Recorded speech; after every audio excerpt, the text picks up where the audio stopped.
Yeah, I think Omar's right though. What? Everybody kind of misses a plane crash by a certain amount of time. Yeah. Good way to open the podcast. And by thanks, Adam. You want to criticize my fucking show more?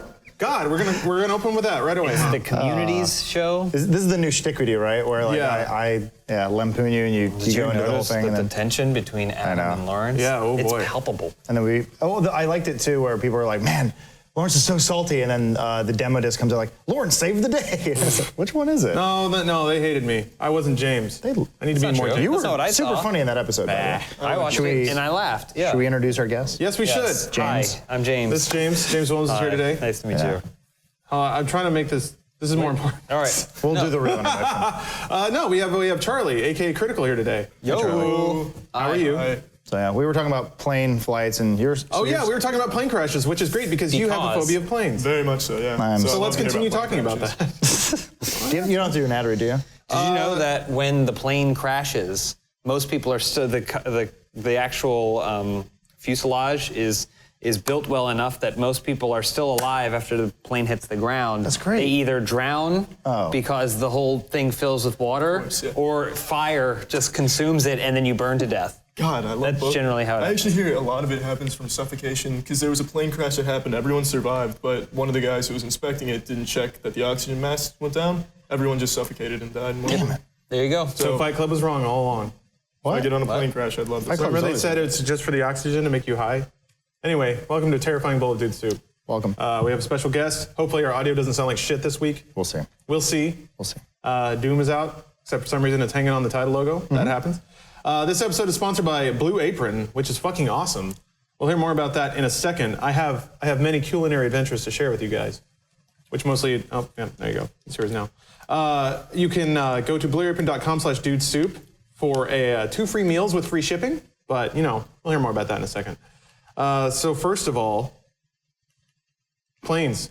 Boy, those are scary, huh? You want to talk about planes? So I've always been curious because it is sort of terrifying because there's really nothing holding you up, and it's stuff you don't understand. Can I do this now, or is this really messing with you? I love When do you fly He back? needs to confront it. Oh, you got time. You'll forget He needs to about confront it. I'll forget all about it. Have you tried to drill down and understand exactly what it is that terrifies you about airplanes? Just the fact that I'm not in control, and if something goes wrong, I'm just fucked. Isn't that true most of the time in life, though? At least you feel in control. Like if you're behind the wheel of the car, you kind of have some degree The of illusion control. of control. Yeah. Okay. So if they put a wheel on the back of every seat, I feel much better about myself. Okay. Just sit there playing with my wheel. or other idea, what if you took a wheel onto the airplane? I was actually going to take a parachute on the airplane. TSA lets you carry a carry-on. Really? So, yeah, I was learning how to use a parachute like for a week before coming. You know what happens though if you try to leave a plane going 500 miles per hour, your asshole comes out of your mouth. So one of my friends hit me with that hard dose of reality. I was like, well, fuck this. So all that time just planking on the thing, like pulling my backpack. I mean, you probably have great Wasted. core strength now though, right? Yeah. We did indoor skydiving years ago because Bruce is the best stepdad anyone's ever had. And that was like, I forgot why he brought it up. He's like, yeah, my dad got me these gift cards for indoor skydiving. Have you ever seen this? It's like a tube. Yeah. Yeah. And we all went. I was stupid. I wore these giant boots, and I kept them on, which was dumb. But the guy who was showing off was like, he's doing backflips and jumping around. That fucking guy. And then we all go out there and just go, just fall. Well, you could also pay extra. You remember it was like, oh, that's right. For another little $10, we'll float you a little higher, and then he'll take you all the way to the top of the tube, but it's still just you going like this, as some guy's doing flips next to you, like spinning you around and all kinds of stuff like that. I think you might need to adjust the resolution or something. That looks weird. Don't worry about it. Don't focus on the game. Yeah. Focus on me. I focus on what I want to focus on. How about that? Oh, what's that? For our audio listeners, resolutions. We're playing Doom today. Yeah. You can't even hear it anymore, so it doesn't even matter. We'll describe it in great detail. Piece it out. And I love the fucking intro of this game. And it throws on the E1M1 music. It's great. You want to talk about Doom? Yeah. I haven't started playing it yet. Uh-oh. Just go to the Spoilers. next topic. Charlie, have you played it yet? I haven't played it. What was the last game man. What was the last game you played? Ace of Seafood. It's like a fish conquering game. You play as fish and you try and take over the ocean.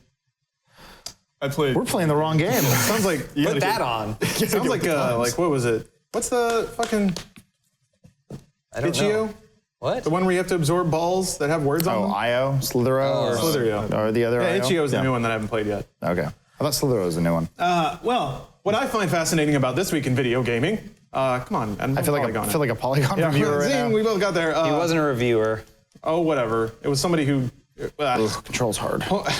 Maybe that's why. Yeah, I'm playing with this game on a controller. It's also probably pretty laggy too. Yeah, or on a Steam Link. It's okay. No, it's fine. So this week we have Uncharted 4. Oh, are you already dead? You're already dead. Oh, look at that. It's very hard. We have Uncharted 4 and Doom, which seem to both take two different, but equally valid for the sake of argument, approaches to video game design. One is pretty purely a video game experience, where it's all about mechanics, rule sets, your ability as a player to like make decisions in a game space and solve a challenge that is presented to you. Whereas Uncharted 4 is more about the illusion of interactive narrative, or more like the narrative moments are scripted and presented to you, and you might have camera control or something like that, or you have control in these little sandboxes that happen between narrative moments. So essentially you're dealing with kind of complicated DVD menus to get to the next episode. And then Quantum Break was like a really weird mix of the two. I guess we can bring that up too, because it kind of came out a month ago, 2 months ago. Did you play Quantum Break, Adam? No, it's been sitting on my hard drive. Man. No. So you're the only one. You guys need to play more video games. I know. I don't have time. I generally go home and I play Overwatch or I play Street Fighter. And one of those has been taken away, so no, I play Street Fighter. Well, I guess James, and I, of course, knowing. Oh, hey, they talk about the demon dagger. Anyway, knowing your preferences and having talked to you before and hearing you rant about The Last of Us, I can pretty much guess that you tend, and also based on the fact that you like Overwatch and Street Fighter too, like while you're playing narratively devoid, even though there is narrative there, narratively devoid games that focus on gameplay and mechanics and hitting buttons and stuff like that, I would guess you prefer the more video gamey side of the gaming spectrum. So I am like probably, Elise and I have been playing Uncharted 4. Probably like 3.5 hours in. It's kind of hard to tell. Playing. Ooh. So here's the thing. Oh, the burns are falling. People are coming at me and they're like, oh, you're going to hate on this game too? I've said in the past that I like the Uncharted series. I think they've gotten better as they go along. I thought 1 was kind of whatever, but then they're figuring out that game mechanics are important when you're supposed to be playing the game part of the game. And so they've been improving those along the way. I actually genuinely liked Uncharted 3. Uncharted 4, I am enjoying. My big thing is I think that when you have media, and this almost goes for anything, figure out what it is and then be true to that, as opposed to trying to straddle a bunch of lines. So if you're gonna make a super dancey pop song, make it so dancey and make it so pop.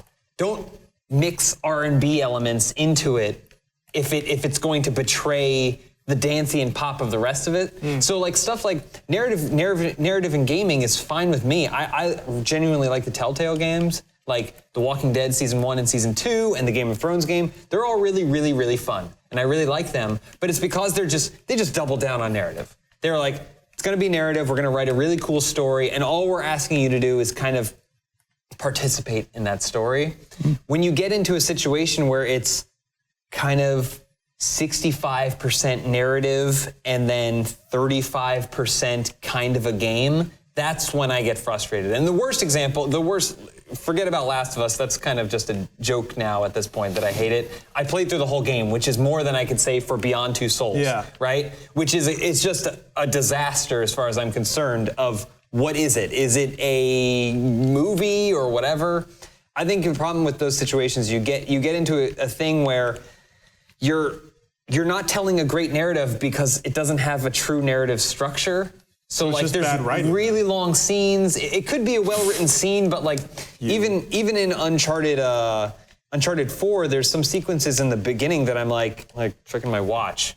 And this is when a game is supposed to hook you, right? And it's still going a little long. It feels like it needs an editor at some point. So it's an interesting point because you're right. Uncharted 4 has a really slow wind-up. But I actually kind of liked that. And to me, and I understand that this is going to sound like I'm making excuses, but to me, I think that is embracing the freedom of games. That a game is expected to be, even a narrative experience, ideally would be 12 hours or so. So I think you have, almost like you have in a book, you have a lot more time to wind up, establish character. But you are correct in the sense that at the beginning, you don't really have an idea of what you're doing or why. The stakes aren't really established. Like in the first level, huge action set piece, you don't know where you are or why, but that's kind of the point. And then flashback, and your motivation is to still figure out what's going on or what the nature of your relationship with your brother is. And then you go forward again and you figure out what's going on there. You flash back again. I do like the kind of meandering, slow-paced build, because that's something I always enjoyed about like old school RPGs, old school RPGs. They would take forever to get going. It's like Dragon Quest VII didn't start for like 5 hours. I think it was like 2.5 hours until you get the first battle sequence. And while I remember that fondly, maybe that is a bit of nostalgia. But at the same time, I think it is kind of embracing the freedoms that games have, that they don't have to be paced like movies. It is. I agree. Yeah, that's a very good point. Yeah. I don't really have a rebuttal for that. It's a really good point. I win. We're shutting down the podcast. They are creating a new form of narrative within gaming that just is paced a little bit differently. I think, though, that like certain things that are purely cinematic, that don't even ask for your interaction, like it's within the first like 90 minutes of the game. So spoiler or whatever, but not really.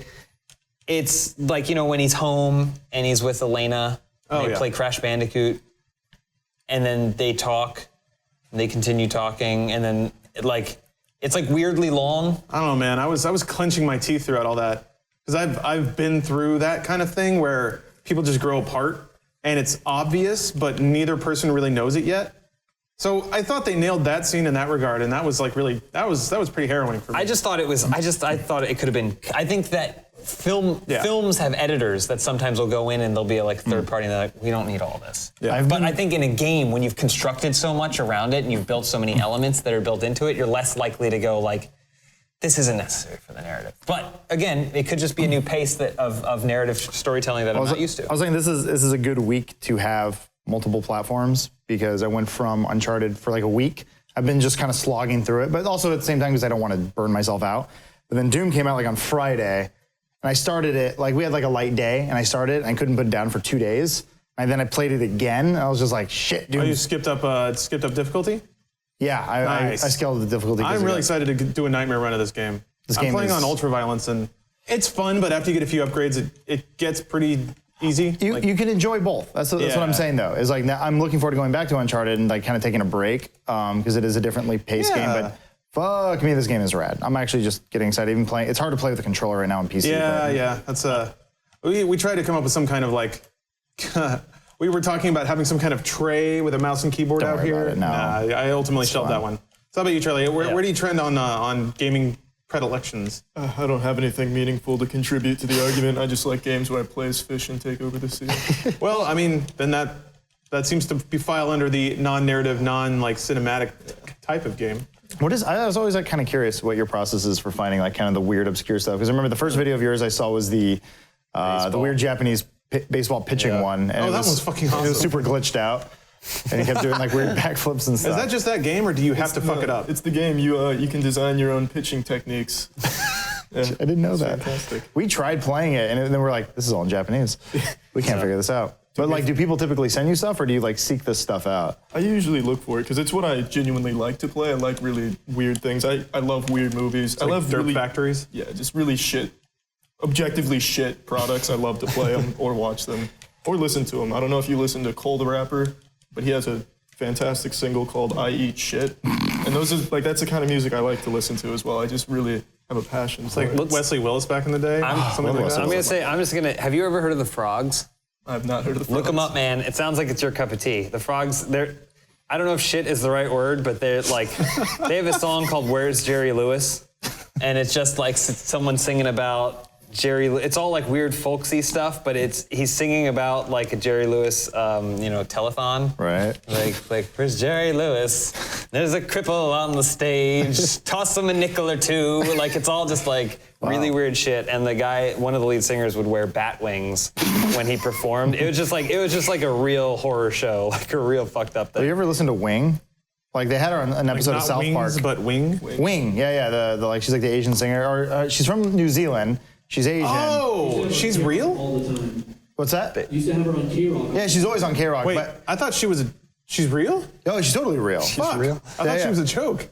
I mean, yes, but well, yeah. The lines blur at some point. Yeah, but she has a song called Santa's Helicopter, and she like explains. He's dropping presents for all the boys and girls. Yeah, because her whole thing is like no way could Santa get around on a sleigh. We need to explain this for the children. He uses a helicopter. And then, but she'll screw up the lyrics real bad, or like just the basic English, but she just continues on, and I'm like, I love that. I love they're her lyrics that she screws up. Yeah. Okay, good. Her own good. lyrics. Yeah. Well, she'll just kind of talk at you for a little bit about like, it's like Santa's helicopter. Santa's. It's just like, this is great. Yeah. Listen to Santa's helicopter.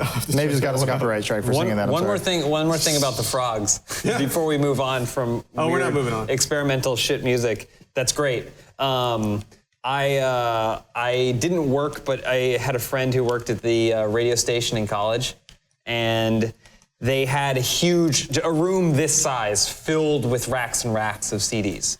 And most of them were labeled because it was like, if you were a DJ there, you could play whatever you wanted to, but they had most of the CDs labeled. So you pull out the CD and it would say all the tracks and it'd be like, really good, like Saturday night track. It was almost like a pre-Pandora, a pre-Spotify kind of like someone had gone in and mood tracked all this stuff. Wow. They had 2 Frogs albums, and on top of them, they all just said, do not play, do not play. I was like, why are they in this library? So naturally, I looked them up, and that's how I figured out how awesome they are. Cool. Yeah. Well, I mean, Charlie, that's equally valid. I guess we just by virtue of the fact that Uncharted 4 and Doom came out this week, I kind of phrased it in terms of one versus the other, or one style versus the other. But there is kind of in terms of music or in movies, tastes can also include the bizarre, the unfound, the B level. Yeah. Would you say that? So would you say that's your? Oh, absolutely. So that's challenging though, because that magic combination only happens once every so often. But there's so many people that think they have like this perfect vision for their product, and it's never going to be that. That's the beautiful thing, right?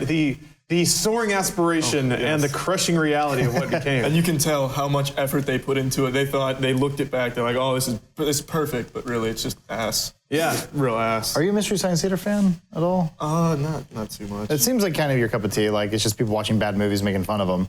Like it's nothing new, but hearing their stories is always great because they talk about this movie.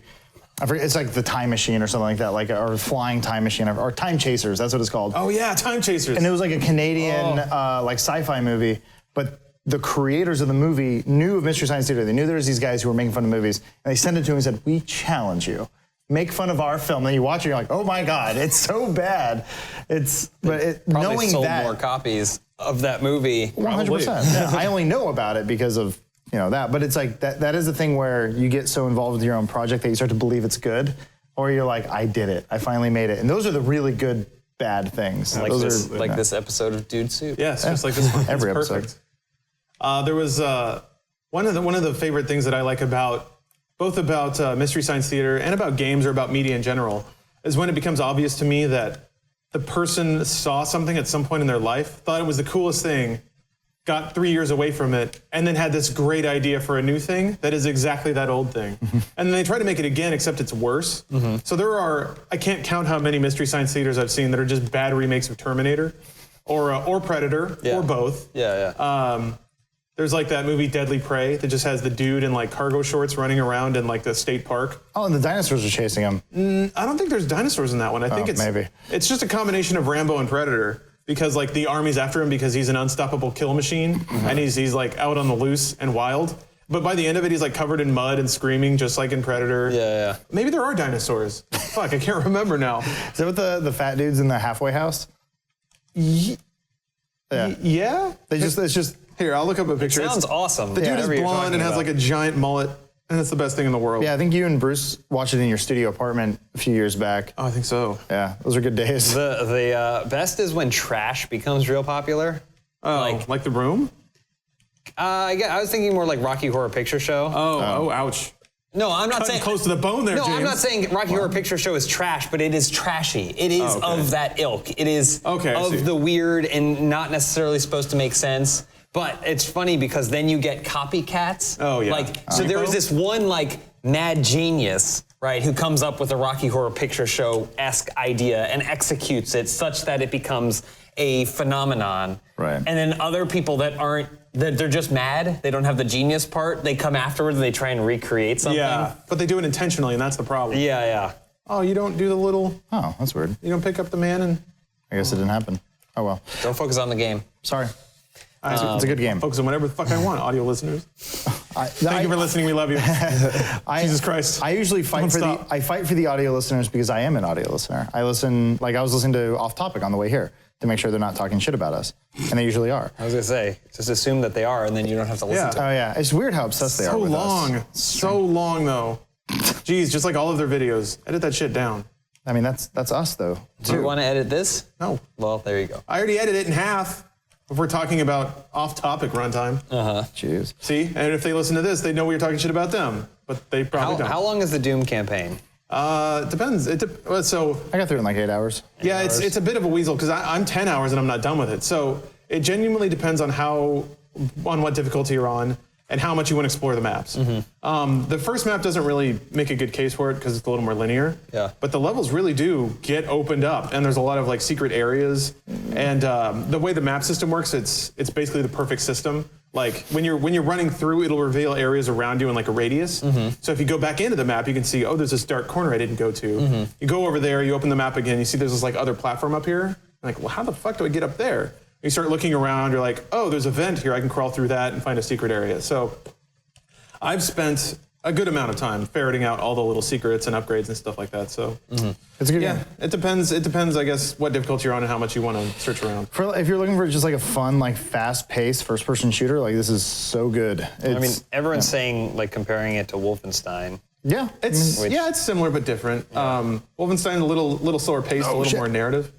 So are they not comparing it to like the grand remake that Wolfenstein was as well? I see. Yeah, I guess spiritually that makes a lot of sense. It was that Wolfenstein like blew people away with what they did with the source material and how they updated it and revamped it and made it contemporary is maybe the wrong word.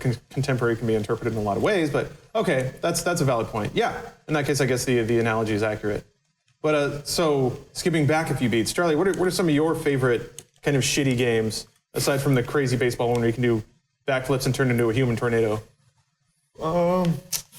Favorite shitty games? I don't know. Ace of Seafood objectively isn't a very good game, but I love it. Really? I just have like a whole troop of salmon, and we go after like giant squid and shit. Ooh. How many hours have you put into this game? 6. 6 hours. I downloaded it 2 days ago. Well, historically, like thinking back over the years, is there anything that stands out as near and dear to your heart? I don't know. Right now, Ace of Seafood's just the only thing that pops up. Is this on Steam? Is this like an early access game? No, it's on Steam. It's not early access. It's finished. They're coming out with a multiplayer, so you can take the salmons head to head if you'd like. Ooh. Oh wow! Yeah, it's take your funny. Fish game into the world stage. It's funny to think about the world that you probably lived in before Steam early access or something like it, because it's like you're like, I'm downloading this .exe, and I really hope it doesn't ruin everything. We did that. I think we got some Russian malware trying to get some like random first-person shooter. What was the one we tried to get working? Oh, Patriot. No, that worked okay. Yeah, but it was still scary. It was a little scary. But I had to install like daemon tools and all sorts of stuff. That's part of the ambiance. It's like a 4th degree of Russian gaming is the fear. It's like Russian roulette. Yeah. That's part of what makes me so sexually excited to go to like weird porno corners of the internet. You never know what you're gonna get, man. You come back from the dark web, you carry a lot of deep web, excuse me. The only thing is that carry a lot of viruses with you. I'd agree, except that it's at what cost to the people involved. If someone's just making a game that's fucked up and weird, then it's like, all right, that's one thing. But if it's pornography, people might have been hurt along the way. No. I'm talking. I don't want to go searching for that. I'm talking purely in terms of like animated video game porn. Oh, please. Yeah. I'm an ethical, creepy porn consumer. Okay. Yeah, now I'm on the same page. Still, someone really hurt their wrist making that for you. That's true. They could have gotten. I hurt my wrist watching it. So. Oh God. I set that one up for you, by the way. Thank you. That was a layup. I'm glad. I'm particularly terrible about like picking up on cues, but I'm glad I can slam That's fine. that Yeah. That's called Asperger's. Yeah. We're all on the spectrum somewhere. Yeah. You like maps and you can't pick up when people are telling you to stop. What? The audio listeners are doing fine, Adam. I worry about them. I worry for them. I worry for you. I'm so sorry. Speaking of, well, no, there's not really a link there. Do it. Make it happen. Okay, so what are you trying to segue to? I'm trying to segue into an ad read for Blue Apron. Oh, well, all that. Speaking of knives, speaking all of the weird. Well, the best way to work up an appetite. Oh, there you go. Yeah, that's true. Is weird anime pornography in the deep web. Mm-hmm. And why not finish that appetite? Play a flash satisfy game. Yourself moving your wrist back and forth a lot. You burn off a lot of calories. boy, you get to work up a mighty hunger. Yeah. But don't exhaust your fine motor skills too much because you'll still have to work those knives. Blue Apron sponsoring this episode of Dude Soup. So Blue Apron is something that I've wished existed for years now. The sad irony being it has existed for a long time, and it took me until now to actually start using it. But the idea is that you sign up for it. You sign up for a certain meal plan, like so many meals a week for so many people, and they will send you this box with all of the ingredients for all those meals, like prepared, prepackaged, pre-measured, and you just kind of take them out, put them in your fridge, and they send you these like cardboard recipe cards too. You did it recently, right? Yeah, this last week. Yeah. How'd it work out? Very, very well. Very well. So couple of like things to be aware of. You do have to have at least some kind of intermediate skill at cooking. You have to be able to slice and dice things. You need somewhat of a stocked kitchen. You need like oil, knives, salt, pepper, pans, pots, those sorts of things. But if you have all that, if you have a normal kitchen, a normal adult kitchen, you can just hit the ground running with Blue Apron. It's pretty cool too. They source all of their ingredients locally. It's all fresh from farm type stuff. It's all renewable, sustainable. So what they say is, let's see here. They bring you the best for less than $10 a meal, which is pretty good too. Seasonal recipes with pre-portioned ingredients to make delicious home-cooked meals. Artisan suppliers or artisanal suppliers, all of that word. Family-run farms or family fun farms is pretty good too. Fisheries and ranchers. So yeah, everything they send is all natural, no GMO, all that business. Some of it might be. I guess they didn't really say specifically that it was new study came out, said that people shouldn't get all up in arms about GMOs because they're not bad for you. Well, it's not a question of being bad for you. We'll get into that in a second. Can I just say... There's another concern. Can I just say about Blue Apron that it was like a week ago, probably maybe a week and a day, that Elise said, hey, we should do Blue Apron. And I said, what is that? And she said, oh, it's a thing where they send you recipes and the ingredients and then you make the food. And I was like, absolutely, let's do it. So what's the code? Yeah. So I've apparently done my job very well.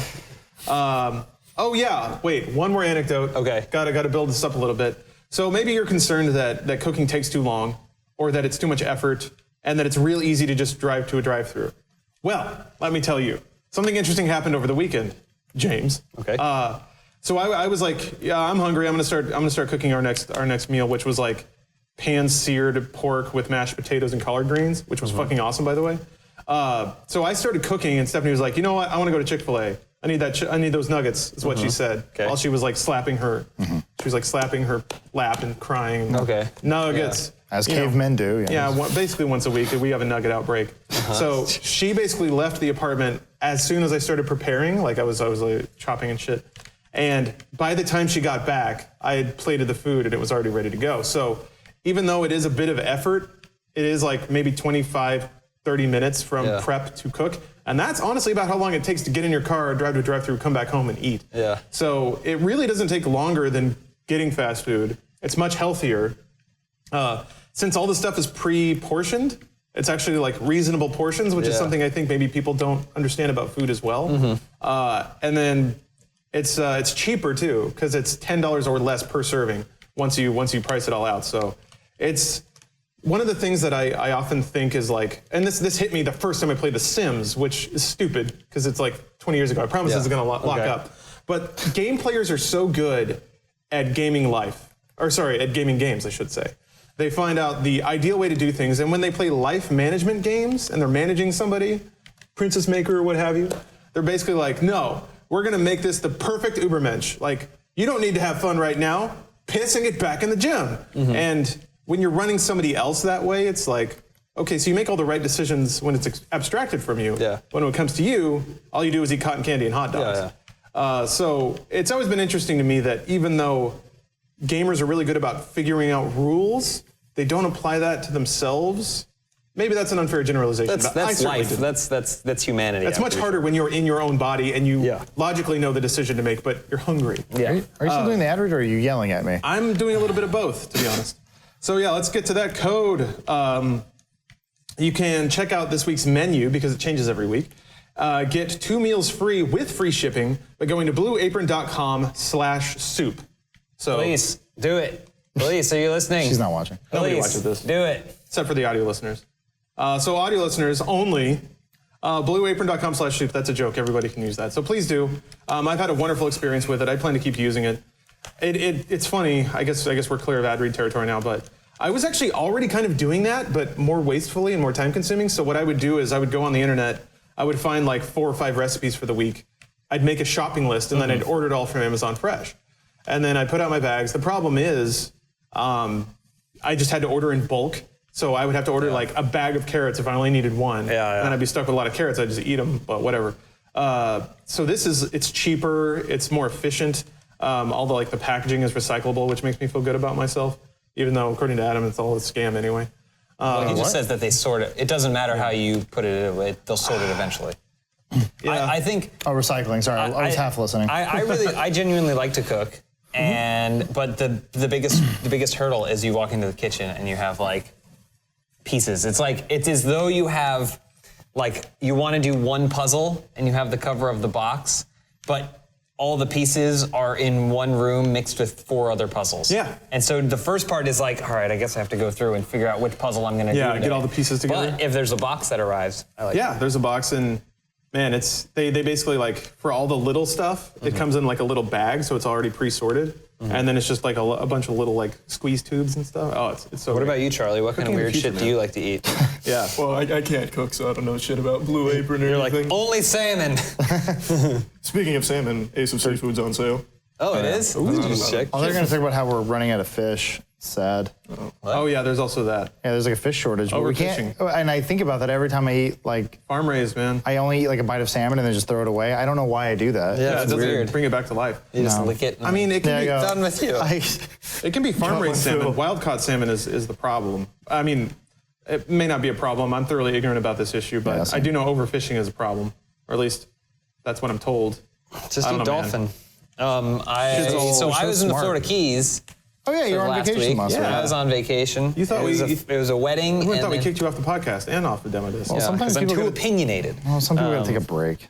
But I went on Not me, vacation though. Says on and break. spent time with my family down in the Florida Keys. They don't live there, so don't go looking for them. Also, I wasn't in Orlando at Harry Potter World. And the guy who posted Somebody a picture. took a shot of somebody's iPad with a photo on it. Yeah. And they were like, "Is this Elise?" And I was like, "They don't know what Elise looks like." But we I were in the consider it Florida a Keys. compliment that somebody is so obsessed with us that when they see a random photo on some dude's random iPad, they think it's That's Elise. yeah. I went to a restaurant. Obviously, there's a ton of seafood down there, and they just we got fish tacos, and I swear they were fish burritos with, if you ordered fish and chips, the kind of size fish that they would give you, it was that in a tortilla, and they were like, "Here you go, here's your fish taco," and I was like, "Ah!" But there was a place we went to that if you go fishing, this is a very fishing cultured place down there. Everyone has a boat. You just bring your fish back. And then you pay like $10 or something, and they'll make it for you. I'll do it myself. I was like, oh, that's cool. That's very cool. That's cool. I did a really dick thing this morning. Okay. Cool. Kind of. The person did the dick thing first. So I've done my diatribe about why humans are like the most terrible thing ever.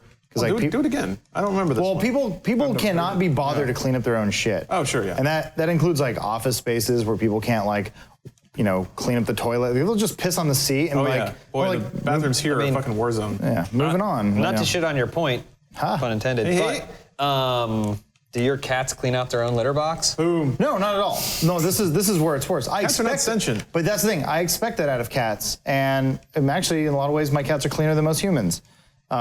Point today, I was leaving, and I see the. I had to throw something away, and I see the garbage. You know how the garbage disposal works typically at a. Oh, should I drop this? The demons here. Yeah, clear the demons. So typically, you got to open the door, and then you open the trash, you put the thing down. I noticed the door was very much ajar. Okay. So I look at it. Some asshole or assholes just dumped all their bags and their boxes and their pizza boxes, and they just left it in there. the room because they didn't want to put it in the It shoe. wasn't in the. That's the thing. It's not a room. It's just like doors. It's just like and, a closet. Yeah, and then like a really tight closet. And I'm just like, I'm slowly losing just faith in humanity, like seeing this. But then I see the boxes, they're Amazon boxes. Ooh. So the guy's address is on there. Yeah. Oh, nice. Yeah. So it's on the clear other side of the hallway. I pick up the boxes, I walk him all the way back to his apartment, and I put him in front of his door. You know he's just going to put him back. But That's fine. He has to drag them back. I almost knocked. I almost was just like, hey, you left these. You couldn't be bothered to open the fucking thing and put it in? What is wrong with you? My upstairs neighbors were listening to The Voice at incredible volumes at 1:30 a.m. last night. As they do. Yeah. I knew it was The Voice because I could hear everything through the floor. Speaking of The Voice, you and I were on the Universal lot the other day. Are we allowed to talk about that? Are we allowed to? We tweeted about it and shit. We can't say exactly what we did, I don't think. We did a Warcraft thing. It was fun. Now everyone has to know. I don't know. We did a Warcraft thing and paint was involved. As you can see in the photos where we're covered in paint. Yeah. It's pretty cool. But you couldn't make it, and I'm sorry. Apology accepted? You would have had fun. I was really tired because I had just flown back. I had a really long day the day before. You would have had a good time. You and Elise. And then Elise and I played Uncharted all day, so that was nice too. Vacations. So speaking of Uncharted. Back at it. Got some other... We'll get to Ace of Seafood soon. Don't worry, I took To your left, to your left. It can wait. Back to Uncharted. Yeah, so we got some real controversies this week. People are mad about reviews again. What? Why? Because a system exclusive came out, and that is apparently a call to arms for the internet. We were out to lunch yesterday, and we saw all the ads playing through, and one of them said about Uncharted 4, it says, the best game ever made. Yeah. In which I looked at the TV and said, well, that's your opinion, and you're allowed to have that. There was a review that didn't say it was the best game ever made, Adam, and that's a real problem. That's a real problem. Who was it, and why do I care? There was, I don't know, some like Miami Herald or something. I didn't have time to gather specific notes, but it doesn't specifically matter because this shit happens every time. Essentially, somebody said that the best game ever made wasn't the best game ever made. Sure. A bunch of people called for his immediate murder. Something similar happened. There's a 4X space strategy game called Stellaris out. An IGN reviewer gave it a less than glowing review. Sure. And people concocted the most amazing conspiracy theory that relates to somehow he overheard at a press event 2 years ago that somebody didn't like Total Biscuit, but he liked Total Biscuit, so to get back at the publisher for not doing something right, he gave the game a bad review. Sure. Man, I don't know. I'm pretty sure I got it wrong, too. That's how little I care. So IGN, I believe, gave Doom a 7.1. How dare they? I don't care because I've been playing the game and it's a lot of fun and I really like it. Well, not once do I stop and go, well, I shouldn't enjoy this. Adam, if everybody had your intelligence and your maturity, we wouldn't be talking about this right now. Can we do it? I just want to, real quick, why are you not hitting Y to dismiss that? Oh, I didn't see that. I also it's like a third of the screen at the bottom of the screen. I knew you'd bring that up, and I am with Lawrence where I get tunnel vision. And it's I see things on the screen and I just look past it. I was more preoccupied about like flowing forward and not having people yell at me about not knowing where to go. You know what, Lawrence? You were playing a video game, having a conversation, and making a well-constructed thought without ever once stumbling over your words. I'm proud of you. No, I didn't do the right thing. Hit Y. Just dismiss it. I can't. How are you gonna? You're gonna get into a firefight, I'm gonna leave that there, James. and you're not gonna know that you have 5 health left because you can't see in the bottom left of the screen. No, it's gonna stay there now. I hope you enjoyed that. I typically don't tell people like go buy this game and support it, blah blah whatever. But like, if Doom is the most fun I've had in a game in a long time. Do you guys know how to open the weapon wheel?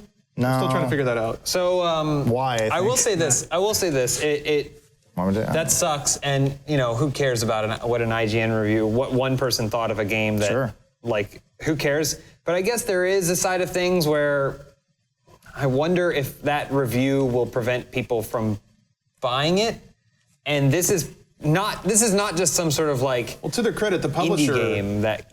Well, and the publisher actually came out with a statement saying this conspiracy theory you guys have come up with is ludicrous. Oh yeah. We totally respect the reviewer's opinion. We would never challenge that. It is the outlet and the editorial sovereignty of them to say whatever they want about the game. Yeah. If they had a bad time, it is of course in their right to say that. What's the general consensus on Doom? Not in this room, but like Metacritic or whatever. Do we know what that is? No, actually. I don't. We don't have to look it up. I'm just curious. Let's all just throw a number out there. I'm going to say 8.3. 55. 8.3, I think. So what all this has reignited is, in typical fashion and in the internet's attempt to always justify its weird lashing out, it has brought up the discussion that game reviews should be thoroughly objective yet again. Like this old chestnut is busting out. And I have my own particular philosophy on reviewing and what the role of it is. And I can get into that in a second, but I do enough of that on this podcast. So I'd like to give you guys a chance to to talk about what do you think reviews are for? What do you think they should include? What is their value? I feel like the voice of the editorial outlet is a antiquated and very poor way of making your decision these days because of the day and age in which we live in, where you have guys like Charlie or James or Lawrence, where you can watch hundreds of hours of these people and their personal opinions. These people. These black people. Whoa. What? I meant like black sheep. Like, Outcasts. We're all kind of, outcasts, yes. That makes sense, It has nothing to do with, you guys are weird like that. No, I just wanted a clarification. what you meant. He was Yeah. there. Yeah, I knew he was there. As we sit on the back of the bus of the internet and form our decisions. I gotta stop making these analogies. Yeah, you gotta. It stopped being What funny analogies? about 20 minutes ago. Hey, that's the race joke they were talking about. Either way, you shouldn't blindly just go follow this reviewer and go, I'm gonna trust his opinion because I don't know. Whereas like you can watch any one of our videos and go, oh, okay, I see like their likes and dislikes. So if I know James doesn't really like The Last of Us, or he cites his reasons in a very eloquent way and says why he doesn't feel why this game is the best game ever made, I go, okay, I feel the same way. So I'm probably gonna trust what he says about Uncharted. But if James sits there and just talks about how Last of Us is the best game ever and I don't agree with him, why would I watch anything he has to say about anything else? It's like you can choose as a consumer where you get information. And so who needs the outlets anymore for reviews? Well, I mean, I think it's kind of a cheat sheet. You can experience, you can be like, you know what? I'm just gonna go to Baja. Fuck it. I'm just gonna go to Baja. Go to Baja. Or you might be like, well, I don't know if I can just afford to go to Baja, so I need to see what people are saying about Baja before I go to Baja. So I think you do need something out there, but what you should do is you should look at the broad scope of things. Sure. If you narrow down on one thing and you go, oh, this is how someone felt about it. Also, you know, what was the score for Uncharted or something? It's like just not the one that made 11 people out of angry? 10. the one that made people angry. Oh, okay, so there were a couple that made It's a people 9 out of angry. 10. Somebody gave it like I think Jim Sterling gave it an 8.5. Again, I could be wrong. I meant to collect all these notes, didn't have time. Yeah. Apologies. And then Plain there was like the newspaper reporter laid into it pretty hard, but to be frank, it was also a really shitty review. I read it. Yeah. It was just like, it was thoroughly like unsubstantiated. There was just a lot. It was basically him just mad at it. Yeah. And that was pretty apparent. Did he bring up his divorce or something? Like, Probably. And so, I mean, if the Jim Sterling thing is like an 8.5, that's an editorial self-constructed disaster because they basically taught the audience to think about scoring systems in this scale where anything 5 is not the average, 5 is not your average game. 5 is a bad game. Yeah. You're basically wasting about 6 numbers in a 10-point scale. And in that regard, I don't think it's necessarily the editorial fault. I think it's kind of the way people think about it in terms of school grades. well, Yeah, I know, but it's that's the Yelp thing. It's either 1 out of 5 or 5 out of 5. And rarely have I been to a restaurant where it is like highly rated, where I'm like, this was the best thing I've ever had. I'm always like, yeah, it's decent. It's I mean, good. you're not going to go out of your way to write an average review, whereas a reviewer's job is to evaluate a product. A Yelp At least- reviewer's job is to, Well, then they're not. It's not their job though. They just went to a restaurant, and if they really like it or really hate it, they're going to be passionate enough to take the time. But if it was like okay, they'll just go on about their lives. ever tell you about my secret sushi place? I think you have. I've taken you there. So I found a place. Oh yeah, you did. You did. Jess and I found this place, and it was very lowly rated on Yelp, by Yelp standards. It was like 2.5 or 3 out of 5 stars. We're like, let's give it a go. Again, shouldn't be considered low. But well, here's the thing: we went there completely empty. Had an order. It was like the best sushi I've had in my life. And I think one of us was like, should we try to help the Yelp score? We're like, no, keep it a secret. Nice. Yeah, I don't want people to come here. We went there like a month ago, and it was packed. Like, fuck, people talked. Out of business. I don't know. It's one of those things where it's like, you're allowed to just kind of sit in your own world and enjoy your own things. You don't have to yell at everyone and make them agree with you that the thing that you like is the best thing in the world. Unless it's math, or unless it's science, even science deals in theories. Like, unless it's things like that, absolutes are really easy to figure out. Opinions are also really easy to identify. If it's an opinion and you don't agree with it, then feel free to take the time to form your own. Right? That's if you hear hard. someone else's opinion, it is hard, but then, you know what also, I guess I was gonna say getting angry about something is hard, but it's not. Apparently not.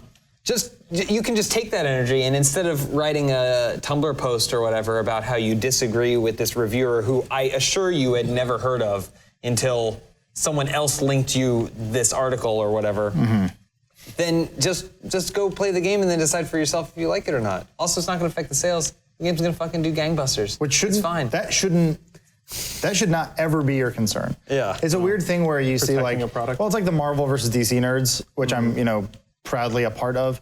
But it's that sort of thing where they're like, well, Civil War made more than Batman for Superman. Looks like it's the better films. Like, or it wins. And Transformers made $1 billion. Who cares? Like, it doesn't matter. It doesn't matter how much something money makes because you're not getting a penny of it. So shut up. Well, it's also, on top of that, I always like the Marvel versus DC. Like, Marvel's killing it, those movies. Those movies are just killing it, Marvel. And I'm like, DC has how many concurrent running television shows? Sure. Like Smallville ran for 9 seasons or something. That's a lot of ads. They don't really count them like box office. Right. But that's a lot of money too. I don't know. It's easier. I don't know. I guess it's easier to just pick a side and yell about it. You want to be on the winning team. Well, but there's no team. So I would argue there is something kind of broken in reviewing philosophy, and having written a lot of reviews, I kind of took just because it's my nature, spent a long time thinking about them. It seems to me that. So a lot of people argue for objective reviews, and I think what they want is for the author to remove their taste and bias from a review. It's impossible. It's not impossible, because if you're a professional, you should be able to do that. Rather, it should be the goal. Maybe it's not possible, but so to me, the sign of an excellent reviewer or an art critic or whatever. Well, yeah, the sign of an excellent reviewer is one that can recommend a product to somebody that they don't like, but they know that other person will. Okay. So it's like, I know games well enough to know that I don't like racing games, but I know the form well enough to know that this is a good racing game, and I know that people who like racing games will like it. I can't stand it, but I can tell that you will. And to me, the ability to abstract your taste from your evaluation of a product and your appraisal of it is vital, and I think that's what people say when they want objective reviews. You ever seen that Mel Gibson movie where they freeze him? No. Yes, of course, Forever Young. Yeah, Forever Young. So what we need is our government 50 odd years ago to just freeze a lot of people who have no understanding of our world or anything that exists. We wake up one of these people to review a thing. Oh, and then put them away like Winter Soldier. Yeah. That's the opposite. So the guy pops out, he's like, and he goes, give him Uncharted, and then goes, oh, okay. And then he gives his thoughts about it, and he's like, I didn't care for it. And like, okay, back to bed. And then he wakes up another 100 years and reviews the next Vive or something. Interesting. That's I fix game reviews. That's sort of the opposite of what I'm saying. We need reviewers that have such a body of intelligence and knowledge about gaming that they can abstract out. I agree. We find cavemen. I totally get what you're saying, and I agree. Here's the problem. How much money did you make as a game reviewer, Lawrence? I mean, almost none. I did it because I really like playing games and talking about This is the same problem we have with, at least in America, like teachers. Teachers are not being compensated to do the absolute best that they can with the students in their classroom. So there's hardly any motivation other than their own personal motivation to go above and beyond and make it the best classroom any teacher could ever make. Your reward is the child who one day becomes Bill Gates and just showers you with riches. Well, I mean, honestly, your reward is probably the child that's a shithead, but it's a shithead because he's a 10-year-old and it doesn't matter. But then eventually at 16 realizes like, oh, I could do something with my life, and then goes on and without thinking about it, uses motivation that you provided them when they were 10 to go on and do something. I'm just saying, like, there's money involved too, and anytime money gets involved, it's gonna be wow, it's a lot cheaper for I don't know if Polygon does this. I have no idea how their business works or whatever. But like, it's a lot cheaper for Polygon to say farm out reviews to reviewers who are willing to do it for $250 a pop than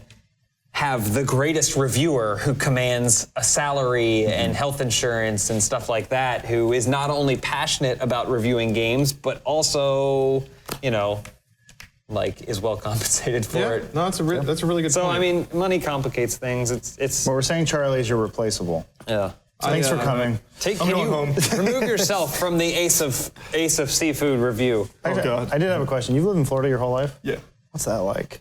I mean, I don't know. It's not great. It's a lot of old people. There's actually an old homeless man who lives on the corner and jerks off once a week. Oh, that's nice. What day? Oh, that you see, It I'm sure. varies. Okay. It's volatile. Do you feel lucky if you happen to catch it? Oh, I go out of my way to catch it. Like It's like a unicorn. Your belly sliding on there? Is there a special God, yeah. term for since he can masturbate any day of the week, but it has to be once a week, if, say, he masturbates on a Saturday, yeah. the end of his week, and then you catch him masturbating on a Sunday, is that like... Oh, I'm going to call him out on it. yeah, you're like, hey! You went over your quota today, Hey, buddy. Frederick, you did it wrong.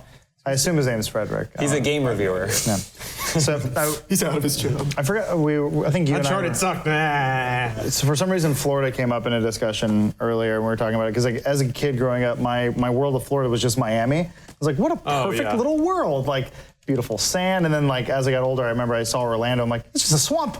Yeah, It's all swamps. It's definitely all swamp. So you live in a swamp? Pretty much. Okay. Swamp. Cool. That's why there's a Welcome homeless to our man jacking swamp. off. I flew out of Miami because, like, you know, I'm not gonna. There's no Keys airports. They are, but they're real tiny. So I was like, oh, all right, well, we'll drive back up to Miami and I'll fly from there to Los Angeles to come back here.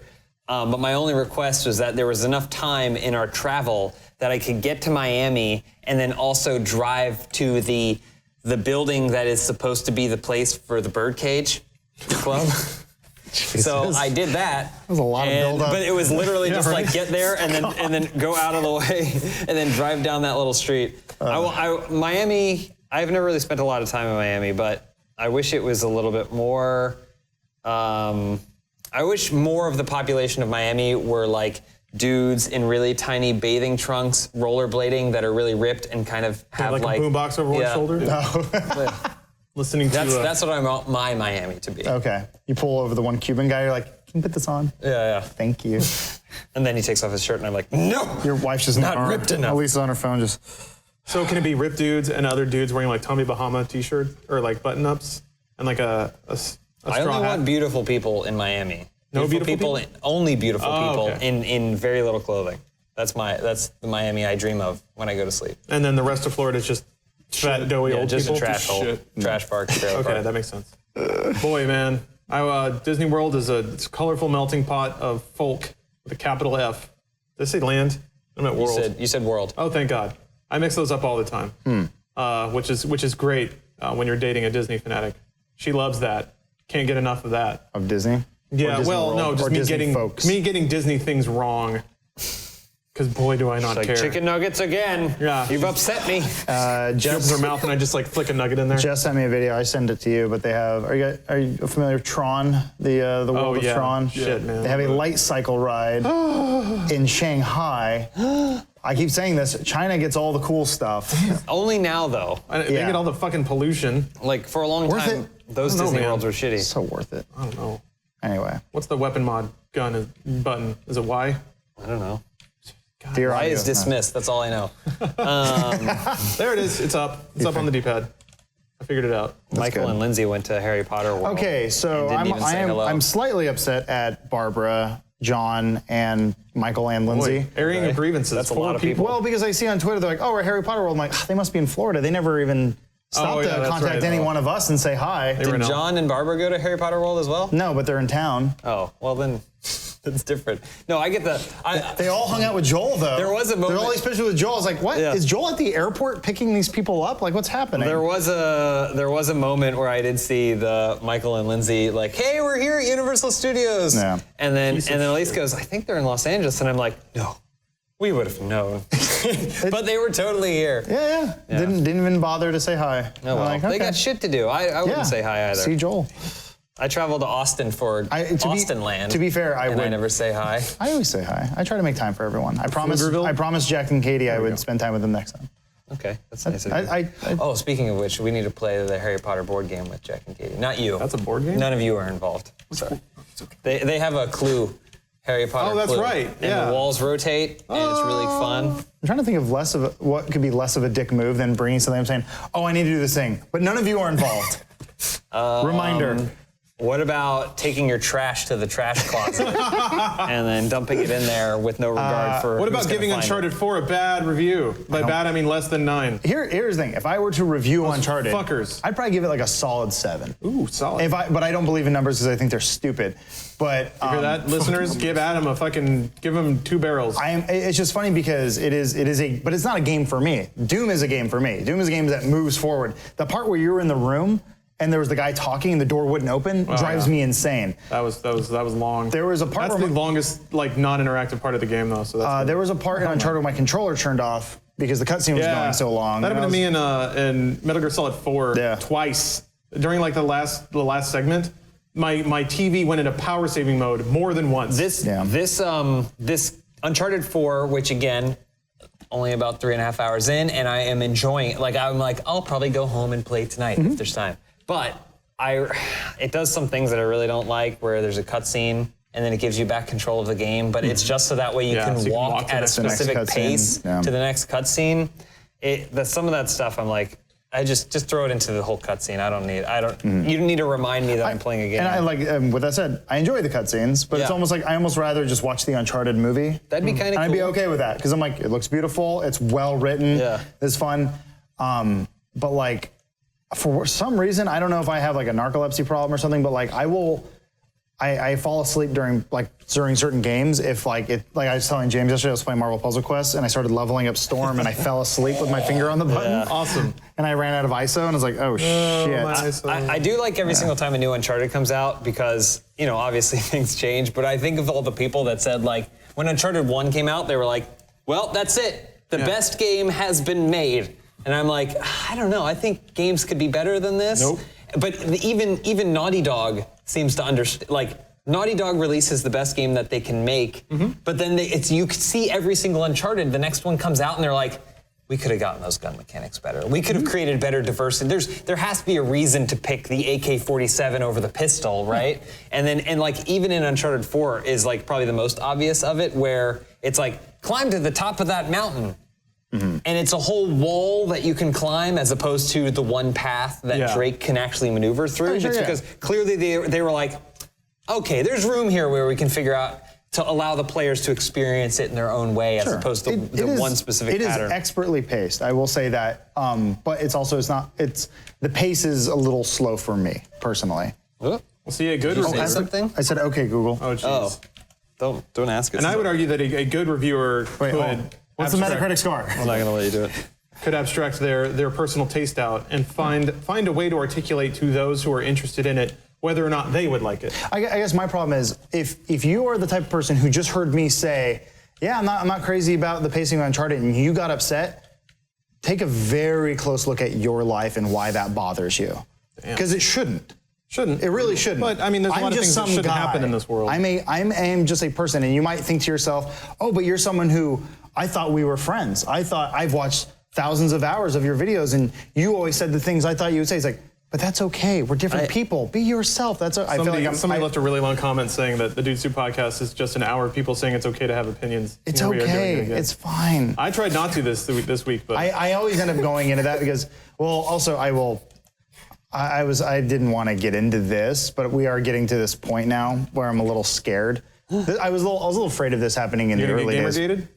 No, not at all. Oh. The fan base is getting so big, I'm starting to see a lot of negativity. And there's nothing you can do about that. There's a comment about that too. Yeah, and I'm like, hey guys, come on, keep it civil, keep it cool. Well, I mean, that's the thing. There's a lot of things in this world that shouldn't be, but are, and you have to deal with them. I know. People shouldn't be racist, but we still need the Civil Rights Act. So. There's a weird. Charlie. I really just can't help Florida. There's a weird understanding of how money works. I think the fear that you're talking about, no one's gonna come and take away their game, but if it doesn't sell well because enough people said they didn't like it, it doesn't matter how much that one person liked it because there's not going to be any more of them, right? And I think that's the fear. Oh. But you have to understand that fear of the capitalism or whatever that you're doing is part of the grand ecosystem of everything. So when then you get really upset about a review, understand that the reason there's a diverse opinion of that review is because there's money behind it, and I don't know. Money fuels everything. It's the man trying to keep me down. I'm just glad we have single-player games again. Doom's Mirror's Edge Catalyst is coming out pretty soon. Yeah. Hi, all. It's good stuff, man. I miss campaigns. I miss levels that are fun. Well, I like it when it's a campaign and it's a campaign game. Uncharted is very much a campaign game. This I haven't played it myself, but it seems like a campaign game. There's multiplayer in Snap Map, too, which I barely dabbled in. But then you have other games that are purely multiplayer. Yeah, like Overwatch, and they excel. They excel at the things that. This is what I'm talking about from the beginning, man. I just want things to be what they is. There you go. I just want things to be what they is. Things Cross need to be that. what they is. That'll be the title right, well, thanks everybody for listening, watching. Boy, I hope we fixed the audio issues. The video's looking crisp as shit. Yeah, it's pretty Everybody's good. well lit. Colors are all over the place. Quick note before we go. Kind of Funny Live is happening. Oh, yeah. Tickets are still available. Please go to kindoffunny.com/tickets. That's May 28th and 29th. So please help our friends out. Well, you know what's not help? It's a fun show. Go have fun. It's a fun show. I had a meeting yesterday, a call-in. There's going to be some crazy stuff there. It should be enjoyable. Dinosaurs? Close, really close to How dinosaurs. tight are your pants? Very tight. Not tight enough. Yeah, I mean, they will be tighter I for like the the show. glands. But yeah, I know, without getting into too many details, I think one of the things is going to be me, Bruce, Michael, and Jeff just basically doing a podcast live, which is fun. I'm out. And then there's a lot of other, you don't have to That go. sounds wild. Yeah, it's a little crazy. We're going to sit and talk. Slow down, guys. I mean, if you're into those two worlds colliding, Oh, I see. Okay. you can enjoy that. But being then a dick. the other stuff, like the other little surprises, I was like, I was genuinely surprised that Ooh, that some got- secrets. that Okay, got it's brought not up in- just white dudes at a table talking. All right. There might be some Costumes. I'm not saying there's going to be costumes, but there's going to be costumes. Yeah. See it Kind of Funny Live. We might cosplay Greg Miller. Oh yeah, that was okay. Can we talk about that idea? One of the ideas was, we're all going to try our take on Greg Miller. Oh, geez. And dress up as him, which could be fun. And I look like Tim Geddes, so it's fine. Oh yeah, you do. Yeah. I do. Yeah. You guys gonna fight? And I look like that one Russian guy from Eurovision. Yeah. You see Boy. that? Yeah, I did. Oh yeah. I saw that. I thought, boy, that looks like Adam. And then I looked at Twitter, and everybody else thought the same thing. So Is this podcast on the top 10? yes, no. We did it. One more time, kindoffunny.com/tickets, May 28th, 29th. It should be a fun time. So I'm not. Should Would be. you like to thank our guest? I said like 3 words. I don't need. I was talking about me. James, thank you for joining us. We will say, Critical, you're going to be here, or Charlie. I can't call you by your handle. It's Charlie that's, Cole. that's like your Charlie porn Cole. star name. I can't do that. It wouldn't be my point star. But you're going to be here all week making videos with us, so that's exciting. I'm excited. This was more of just like chill with us and watch us play Doom. His plane really. landed, and we were like, and sit him down in the chair. It's like having your best friend over. Good. Now I have somebody to watch me play Power Rangers. Yeah. Here's All right. the shitty controller. Thanks for watching, everybody. Or listening. Yeah. Maybe you listeners should just start watching.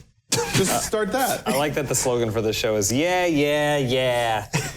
You can't take it too serious. I like that hour-long thing of just telling you it's okay All right. to have an opinion. Not time for the awkward. Yeah. I mean, I did it. They're right. We do that a lot. Yeah. Well, it's either that or just become part of the fucking internet anger mob, yelling at people, telling them you're right and they're wrong. And I guess that's what people want. We're all right. We're all wrong. Throw away your fucking trash. Do we have like a closing card? You're still alive. You Yeah. know. Still Yeah, I alive. know. But this is the after show, Omar. Welcome to the- Lawrence takes his pants off. Special deleted scene. It's us walking away. Do we have an end card? No. Shit. Put the we'll be right back up, but keep it up for a week. Yeah, put a beer back up. Just keep it live for a long time. That's a good out, James. We need a buffer because if we cut the stream because of the lag. Can we just cuts roll out really the for other title people. credits that they use in Austin? This is a for, steal for $20. it was also free. Oh, it's free. It came with Yeah. a lot of dildos. Some dude said it's a lot of and, sex toys. Do you still have the dildos? I think they got thrown out or moved. We've moved our stuff around so many times. Podcast's over. It's a huge waste. I mean, I'm waiting for Omar to cut it. Omar, cut it. Cut the show. This is not. You can just cut. There we go. It was just kind of a bummer. I was sort of hoping that at some point Captain America would be in the wrong for being so stubborn and forcible of will, but I don't know, man. His name is on the movie. I understand he's the hero. Yeah. And it's also a comic book movie, so big deal. It doesn't bug me that he was right in the end. I do kind of wish. So they did a good job of driving home the negative side effects of having heroes blow up everything. Stupid fucking weapon. You gotta make it wet. Oh, Superhuman the game is system. saying